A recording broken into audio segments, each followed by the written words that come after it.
Existe un patrón histórico que ha derrocado a tres grandes gobiernos en los últimos 250 años. Y ahora mismo, en 2025, Estados Unidos sigue ese mismo patrón, etapa por etapa, queja por queja, casi como si leyéramos un guión escrito con sangre y caos. En 1789, Francia era la nación más poderosa de Europa, rica, culta, avanzada, y en tan solo 5 años su gobierno fue derrocado. El rey fue decapitado y el país se sumió en el terror, donde 40.000 personas fueron ejecutadas por delitos políticos. En 1917, Rusia era un vasto imperio. El zar gobernaba a 180 millones de personas. El ejército acababa de luchar en la Primera Guerra Mundial y en 8 meses todo el régimen se derrumbó. El zar fue ejecutado. Los bolcheviques tomaron el poder y 20 millones de personas murieron en la guerra civil y las purgas que siguieron. En 1959, Cuba era una próspera nación caribeña. Turistas estadounidenses, casinos, una economía en funcionamiento. Y en 2 años, Fidel Castro derrocó al gobierno, nacionalizó todo y convirtió al país en una dictadura comunista que duró 60 años. 3 veces, 3 revoluciones, 3 momentos en que un gobierno aparentemente estable se sumió en el caos. Y en cada ocasión, quienes estaban en el poder no lo vieron venir. Se creían intocables. Creían que el campesinado jamás se rebelaría. Creían que el sistema era demasiado fuerte para caer. Se equivocaron siempre. Y ahora mismo, todas las señales de alarma que precedieron a esas 3 revoluciones están presentes en Estados Unidos. La desigualdad económica, la corrupción gubernamental, la pérdida de fe en las instituciones, la rabia latente. No nos dirigimos hacia el patrón. Estamos en la 4ª etapa. Y la historia dice que las etapas 5 y 6 llegan pronto. Esta es la historia de cómo ocurren las revoluciones, por qué los gobiernos nunca las ven venir y por qué las matemáticas indican que somos los siguientes. Antes de analizar el patrón, es necesario comprender qué es realmente una revolución. No es una protesta, no es un disturbio, no es un cambio político. Una revolución es cuando el orden existente se destruye por completo y se reemplaza por algo nuevo, a menudo peor. Las revoluciones no ocurren porque la gente sea pobre. La pobreza ha existido a lo largo de toda la historia de la humanidad. Las revoluciones ocurren cuando las expectativas superan la realidad, cuando la gente cree merecer algo mejor de lo que tiene, cuando la brecha entre las élites y el resto de la población se vuelve tan extrema que el contrato social se rompe.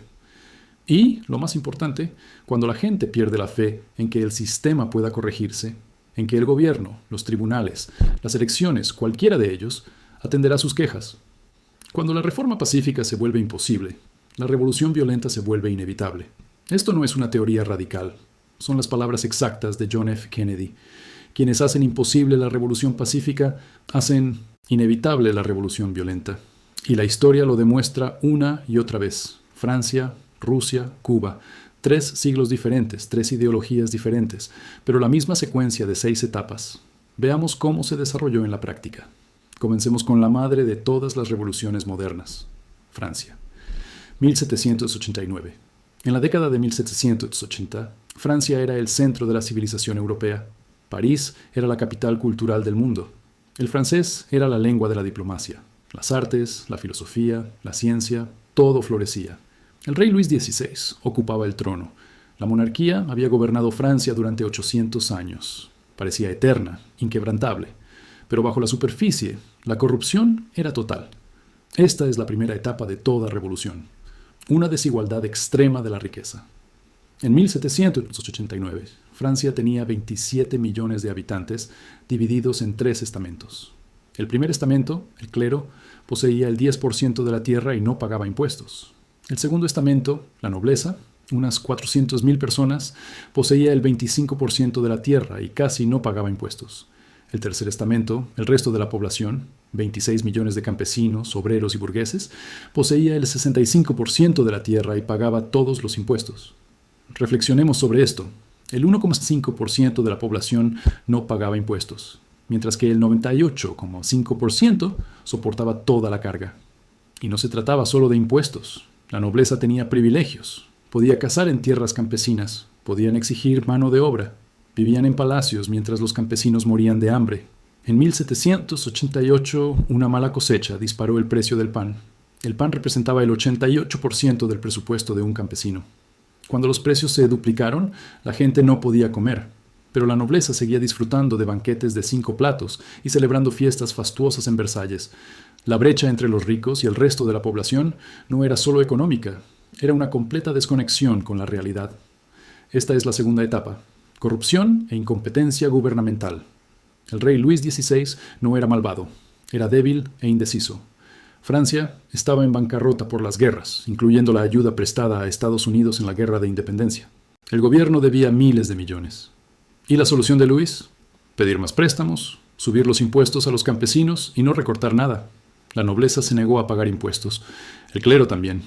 Y cuando Luis intentó reformar el sistema, lo bloquearon porque quienes ostentaban el poder preferían ver el país arder antes que renunciar a sus privilegios.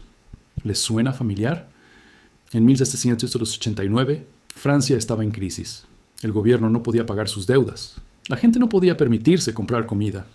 Luis XVI convocó los Estados Generales, una asamblea representativa que no se había reunido en 175 años. Pensaba que esto legitimaría nuevos impuestos. En cambio, se convirtió en la chispa que encendió la mecha. Esta es la tercera etapa. La clase media, destruida y radicalizada, exigió igualdad de representación. El tercer estado, que incluía no solo a campesinos, sino también a abogados, comerciantes y burgueses instruidos, reclamaba un voto por persona, no un voto por estamento, lo que otorgaba a la nobleza y al clero una ventaja de 2-1. Luis XVI se negó. Así pues, el 17 de junio de 1789, el tercer estado se autoproclamó Asamblea Nacional. Se encerraron en una cancha de tenis y juraron no salir hasta que Francia tuviera una constitución. Este es el momento en que la clase media, la gente instruida que debería apoyar el sistema, se rebela contra él. Cuando abogados y comerciantes declaran ilegítimo al gobierno, la revolución se vuelve inevitable. El 14 de julio de 1789, los parisinos tomaron por asalto la prisión de la Bastilla, símbolo de la autoridad real. Mataron a los guardias y exhibieron sus cabezas en picas por las calles. La revolución había comenzado y se intensificó rápidamente. Esta es la cuarta etapa, la pérdida de fe en las instituciones. La monarquía, la iglesia y los tribunales perdieron legitimidad. La Asamblea Nacional abolió el feudalismo, confiscó las tierras de la iglesia y proclamó los derechos humanos. Pero no fue suficiente. Los radicales continuaron presionando. Quinta etapa. El movimiento revolucionario gana apoyo popular. Los jacobinos, liderados por Robespierre, exigieron medidas más extremas. Querían ejecutar al rey, redistribuir toda la riqueza, purgar a los enemigos de la revolución y obtuvieron apoyo popular porque los moderados no habían cumplido sus promesas. La economía seguía en crisis, la comida aún escaseaba y el pueblo sediento de sangre. 21 de enero de 1793. El rey Luis V XVI fue decapitado públicamente en la guillotina. Su esposa, María Antonieta, corrió la misma suerte en octubre, y entonces comenzó el terror. Sexta etapa. Derrocamiento del gobierno. El caos se desató. Entre 1793 y 1794, el Comité de Salvación Pública, liderado por Robespierre, ejecutó a 40.000 personas, nobles, sacerdotes, opositores políticos e incluso compañeros revolucionarios considerados poco radicales. Lo llamaron purificar la revolución. Fue un genocidio. La guillotina funcionaba a diario en París. Las ejecuciones públicas se convertían en espectáculo. Y la purga se extendió sin cesar. Primero la nobleza, luego los revolucionarios moderados, y después cualquiera acusado de tener ideas contrarrevolucionarias. Sin juicio, sin pruebas, solo acusación y muerte. El propio Robespierre acabó siendo ejecutado por el mismo sistema que él mismo creó, porque las revoluciones siempre devoran a sus propios hijos. Para 1799, Francia estaba exhausta. 10 años de caos, colapso económico, guerra en todos los frentes, y Napoleón tomó el poder mediante un golpe de Estado, convirtiéndose en emperador. La revolución, que comenzó con libertad, igualdad y fraternidad, terminó con una dictadura militar que arrastraría a Europa a 15 años de guerra. La lección de Francia: la desigualdad extrema, la incompetencia gubernamental y la pérdida de fe e instituciones conducen a la revolución. Y la revolución conduce al caos, al terror y a menudo a dictaduras peores que las anteriores. Avancemos ahora 128 años. Rusia, 1917. Para 1917, Rusia era un imperio atrasado gobernado por el emperador Nicolás II. La dinastía Romanov había gobernado durante 300 años. Rusia era inmensa, con 180 millones de habitantes que se extendían desde Europa hasta el Pacífico. Pero bajo la fachada imperial persistía la misma corrupción. Primera etapa, una desigualdad extrema de la riqueza. El zar y la nobleza lo poseían todo. Los campesinos, el 80% de la población, no poseían nada. Habían sido liberados de la esclavitud en 1861, pero la mayoría aún trabajaba tierras de nobles, pagando alquileres que no podían costear. En las ciudades, los obreros trabajaban jornadas de 12 o 14 horas diarias por salarios de miseria. El trabajo infantil era común. No existían normas de seguridad. Mientras tanto, el zar vivía en palacios. La nobleza organizaba bailes que costaban más de lo que un campesino ganaría en toda su vida. La brecha no era solo económica, era feudal, medieval e insostenible. Segunda etapa, corrupción e incompetencia gubernamental. El zar Nicolás II fue un desastre. Débil, indeciso y completamente ajeno a la realidad. Creía en el derecho divino, que Dios lo había elegido para gobernar, y por lo tanto, ninguna reforma era necesaria. Cuando los trabajadores marcharon pacíficamente al Palacio de Invierno en 1905 para solicitar mejores condiciones, sus guardias abrieron fuego y cientos murieron. El Domingo Sangriento. Aquello destruyó la poca fe que quedaba en que el zar se preocupara por su pueblo. Luego llegó la Primera Guerra Mundial.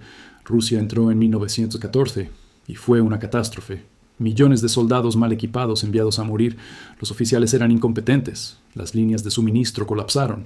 Los soldados lucharon sin balas. Divisiones enteras se rindieron por falta de munición.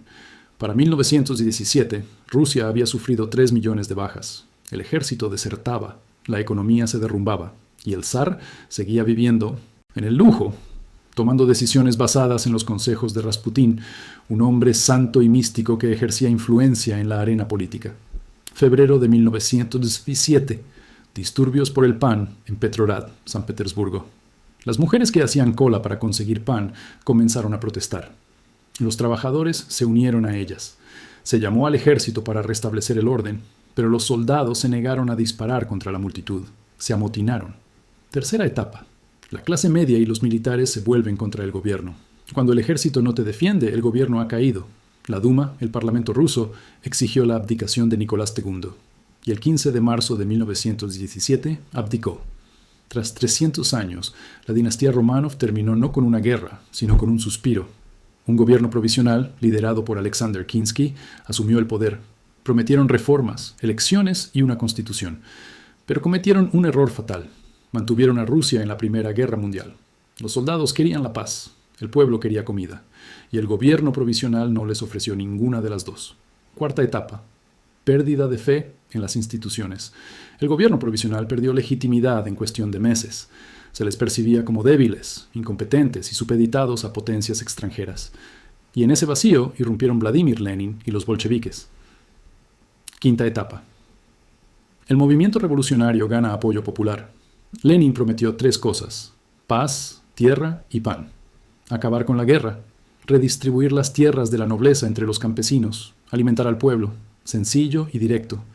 Y los bolcheviques construyeron una disciplinada organización revolucionaria, lista para tomar el poder. El 25 de octubre de 1917, los bolcheviques dieron un golpe de Estado.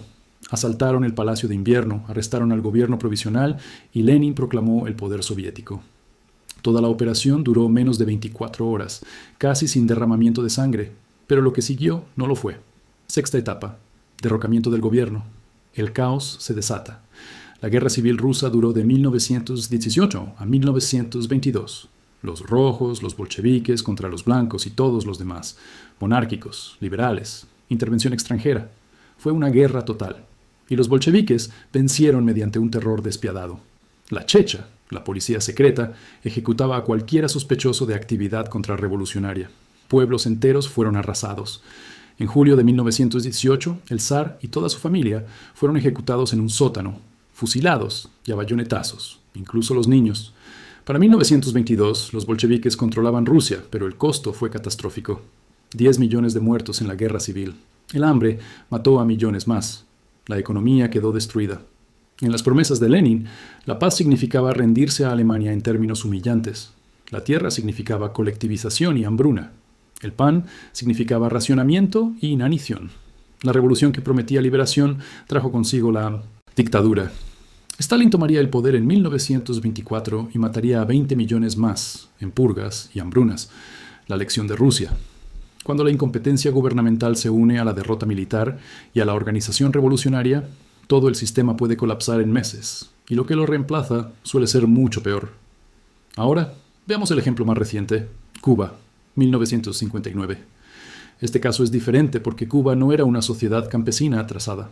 En la década de 1950, Cuba era un país relativamente próspero. Gozaba de uno de los niveles de vida más altos de Latinoamérica. La Habana era conocida como el Montecarlo del Caribe. Turismo, casinos, inversión estadounidense. Pero tras el glamour subyacía el mismo patrón. Primera etapa, extrema desigualdad económica. La riqueza se concentraba en La Habana y entre las élites vinculadas al régimen del presidente Fencio Batista. Los campesinos pobres, especialmente en el oriente cubano, vivían en la miseria.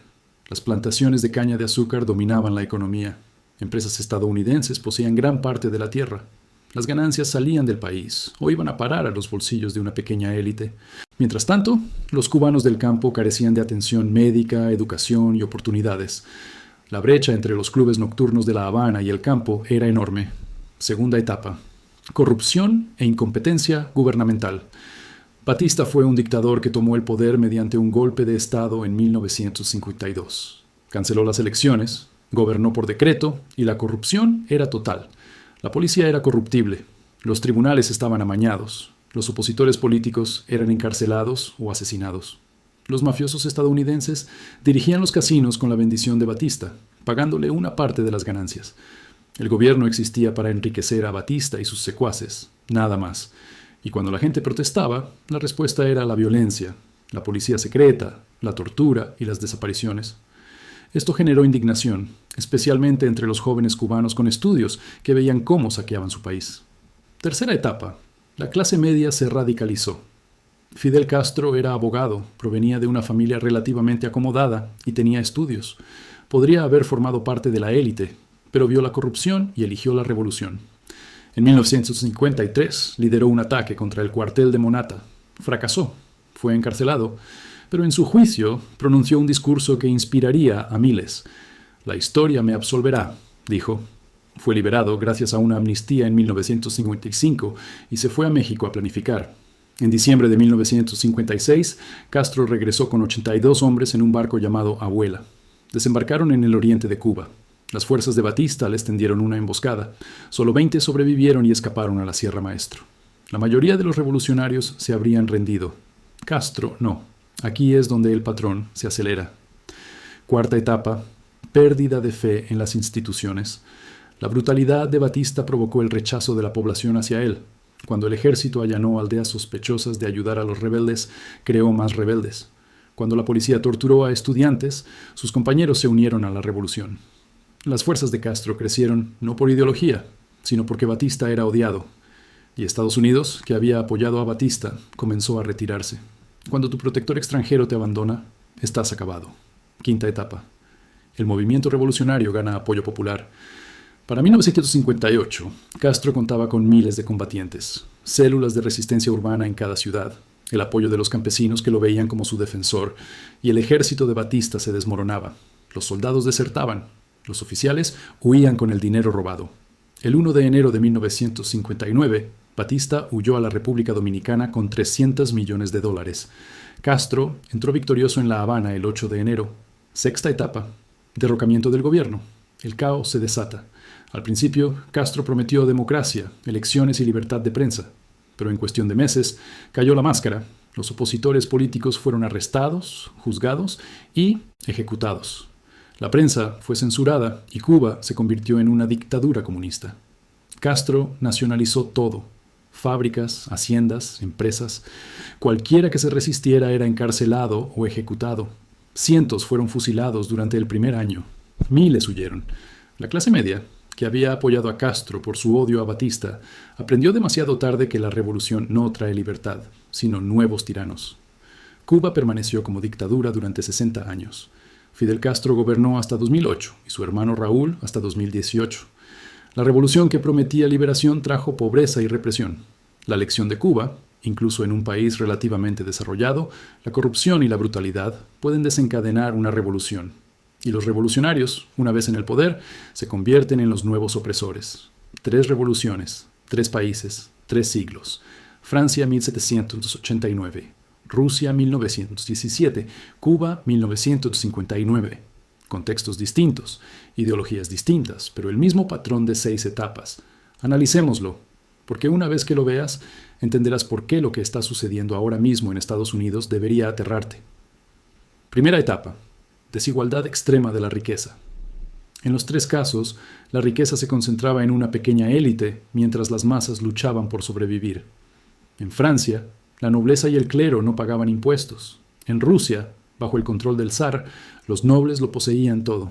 En Cuba, bajo el control de Batista y las élites con conexiones, el país fue saqueado. Las cifras específicas varían, pero el patrón es el mismo.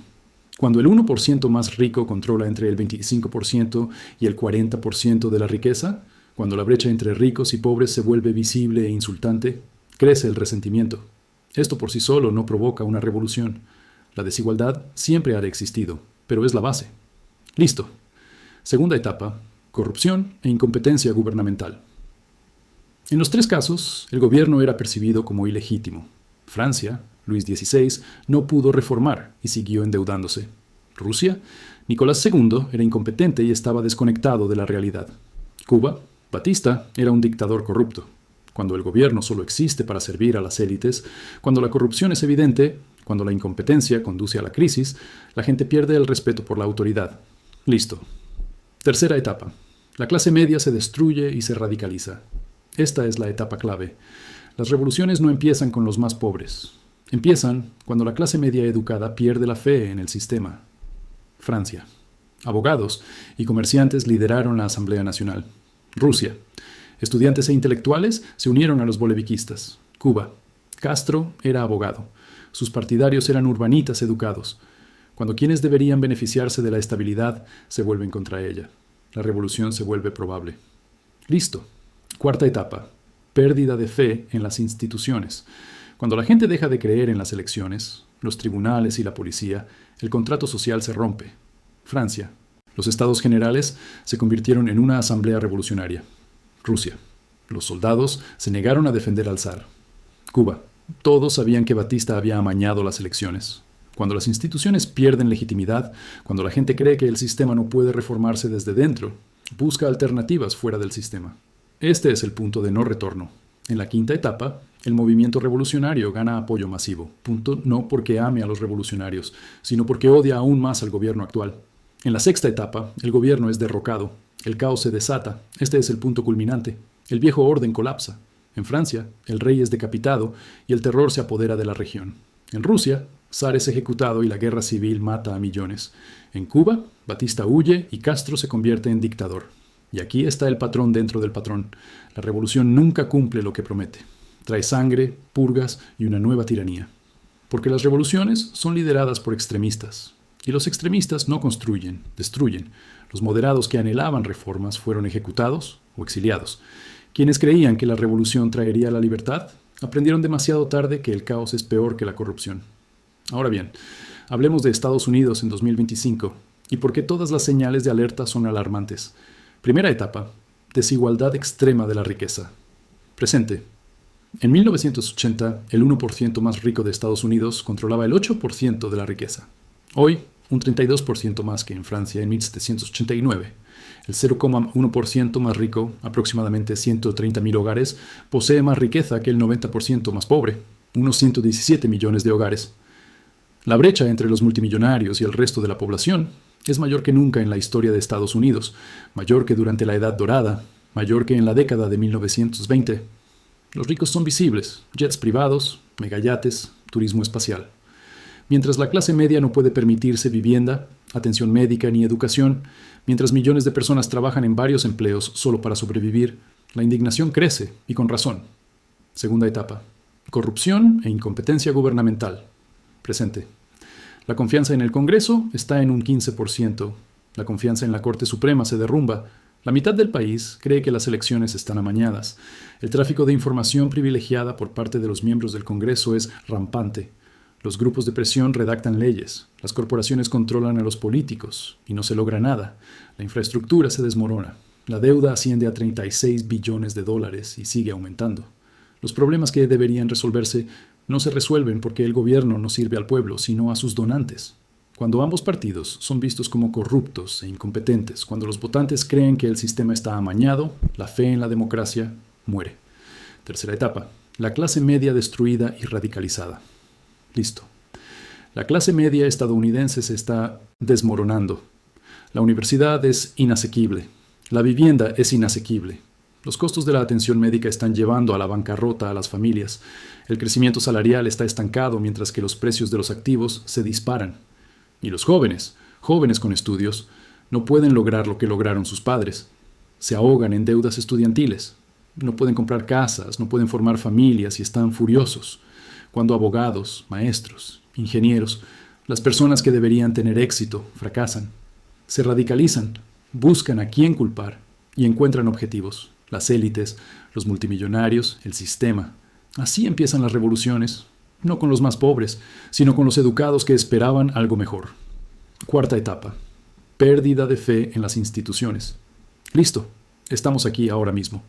La confianza en los medios está por los suelos. La confianza en la policía se ha derrumbado. La confianza en las elecciones está rota. La mitad del país cree que las elecciones de 2020 fueron robadas. La otra mitad cree que los disturbios del 6 de enero fueron un intento de golpe de Estado. Bando confía en el otro. Ningún bando cree que las instituciones sean legítimas. Los tribuningúnales se perciben como políticos. El FBI se percibe como político. Todo se ve a través de un prisma partidista. Y cuando eso sucede, cuando la gente deja de creer en las instituciones compartidas, el país ya no está unido. Son dos naciones ocupando el mismo territorio, esperando una chispa. Francia tuvo los Estados Generales. Rusia tuvo el Domingo Sangriento. Cuba tuvo la brutalidad de Batista. En Estados Unidos podría ser cualquier cosa. Elecciones disputadas, una crisis económica, un asesinato político, un incidente policial que se viraliza.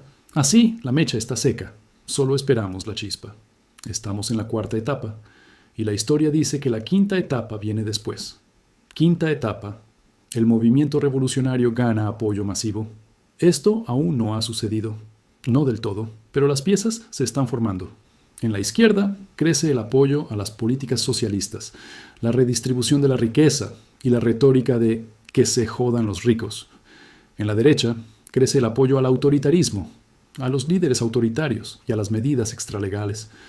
Ambos bandos creen cada vez más que el sistema está irremediablemente roto, que necesita ser derribado y reconstruido. Cuando los moderados pierdan el control, cuando los extremistas ganen apoyo masivo, la quinta etapa habrá llegado. Y estamos más cerca de lo que la mayoría cree. La sexta etapa es en la que nadie quiere pensar, porque la sexta etapa es el caos. En Francia, 40.000 ejecutados durante el terror. En Rusia, 10 millones de muertos en la guerra civil. En Cuba, 60 años de dictadura. El excepcionalismo estadounidense afirma que aquí no puede ocurrir. Somos demasiado estables, demasiado ricos, demasiado democráticos. Eso mismo decían en Francia. Rusia fue un imperio que duró 300 años. Cuba era próspera y moderna, y los tres países colapsaron. Este patrón no entiende de excepcionalismo. Entonces, ¿cómo sería la sexta etapa en Estados Unidos? Nadie lo sabe con certeza, pero la historia nos da pistas. La violencia política se intensifica. No se trata solo de disturbios, sino de violencia organizada, asesinatos, insurgencia, y las Fuerzas Armadas y la policía se fracturan. Algunas unidades se alían con el gobierno, otras con los revolucionarios. Se rompen las cadenas de suministro, hay escasez de alimentos y de combustible. La economía colapsa porque nadie confía en nada. Los estados intentan separarse o se niegan a reconocer la autoridad federal, y las potencias extranjeras interfieren. China y Rusia desearían ver a Estados Unidos arder. El caos podría durar años, millones podrían morir, y lo que surja después no será el Estados Unidos que conocíamos. Podría ser autoritario, podría estar fragmentado en regiones. Podría ser algo peor. Esa es la sexta etapa. Y el patrón indica que una vez que se llega a la cuarta etapa, es muy difícil detenerse. 3. Revoluciones. 3 patrones idénticos. Francia, Rusia, Cuba. En cada ocasión, las élites no lo vieron venir. En cada ocasión, se creyeron a salvo. En cada ocasión, pensaron que el campesinado jamás se alzaría. Y en cada ocasión, la brecha entre ricos y pobres, la corrupción gubernamental, la pérdida de fe, todo se combinó en una explosión que destruyó el orden establecido. Estados Unidos se encuentra en la cuarta etapa. La desigualdad económica es peor que en Francia en 1789. El gobierno es tan disfuncional como Rusia en 1917. La fe en las instituciones está tan quebrantada como en Cuba en 1958. Y el patrón indica que las etapas 5 y 6 están por venir. Quizás podamos detenerlo. Quizás podamos reformar antes de la revolución. Quizás el sistema pueda corregirse solo. Pero el patrón dice lo contrario. La historia dice lo contrario. Y las señales de alerta están por todas partes. 3 veces sucedió. En cada ocasión, creyeron ser diferentes. En cada ocasión, el patrón se impuso. Si esto te ha abierto los ojos sobre en qué punto del ciclo nos encontramos realmente, suscríbete. Porque cuando comience la quinta etapa, cuando los movimientos revolucionarios obtengan apoyo masivo, querrás entender qué está sucediendo y por qué. Las respuestas no se esconden en el futuro, están escritas en el pasado.